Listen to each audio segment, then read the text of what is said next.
साथियों, देश के एग्रीकल्चर सेक्टर की और उस सेक्टर को मजबूत करने के लिए बीते वर्षों में भारत में तेजी से काम किए गए हैं। आज भारत का एग्रीकल्चर सेक्टर पहले से कहीं अधिक वाइब्रेंट हुआ है। आज भारत के किसानों के पास अपनी फसल मंडियों के साथ ही बाहर भी बेचने का विकल्प है। आज भारत में मंडियों का आधुनिकीकरण तो हो ही रहा है। किसानों को डिजिटल प्लेटफॉर्म पर फसल खरीदने बेचने का भी विकल्प दिया है। इन सारे प्रयासों का लक्ष्य यही है कि किसानों की आय बढ़े, देश का किसान समृद्ध हो। जब देश का किसान समृद्ध होगा तो देश भी समृद्ध होगा। आपको मैं एक और उदाहरण देता हूं कि कृषि क्षेत्र को पहले कैसे हैंडल किया जा रहा था। साथियों, हमारे देश में पहले इथेनॉल तक को प्राथमिकता देकर इंपोर्ट किया जाता था, जबकि खेतों में गन्ना किसान परेशान रहता था कि उसका गन्ना बिक नहीं रहा या उसके गन्ना किसानों का हजारों करोड़ रुपए का बकाया भी समय पर मिलता नहीं था। हमने इस स्थिति को बदला। हमने देश में ही इथेनॉल के उत्पादन को बढ़ावा दिया। पहले चीनी बनती थी, गुड़ बनता था। कभी चीनी के दाम गिर जाते थे तो किसान को पैसे नहीं मिलते थे। कभी चीनी के दाम बढ़ जाते थे तो कंज्यूमर को तकलीफ होती थी। यानी कोई व्यवस्था ऐसी चल ही नहीं सकती। और दूसरी तरफ हम हमारे कार स्कूटर चलाने के लिए विदेशों से पेट्रोल लाते थे। अब ये काम इथेनॉल भी कर सकता था।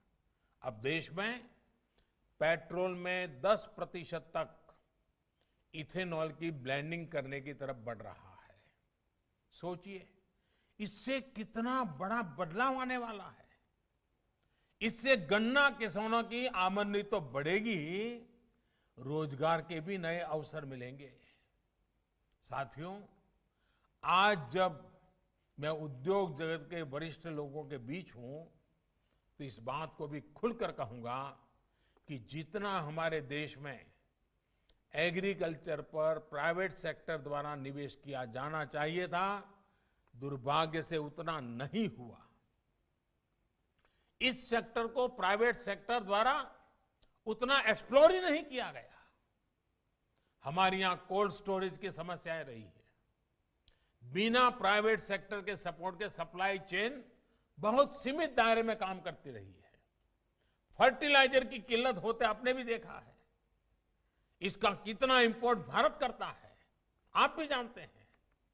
एग्रीकल्चर सेक्टर की ऐसी कितनी ही चुनौतियों के समाधान के लिए केंद्र सरकार निरंतर काम कर रही है। लेकिन इसमें आपके इंटरेस्ट और आपके इन्वेस्टमेंट दोनों की आवश्यकता है।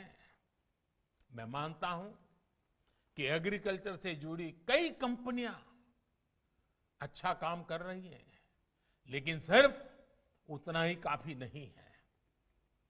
फसलें उगाने वाले किसानों को, फल सब्जियां उगाने वाले किसानों को जितना आधुनिक टेक्नोलॉजी का, आधुनिक व्यापार और उद्योग के तौर तरीके का जितना सपोर्ट मिलेगा, उनकी जरूरतों को देखते हुए जितना हम इन्वेस्ट करेंगे, उतना ही हमारे देश के किसानों का फसलों का नुकसान कम होगा, उतनी ही उनकी आय बढ़ेगी।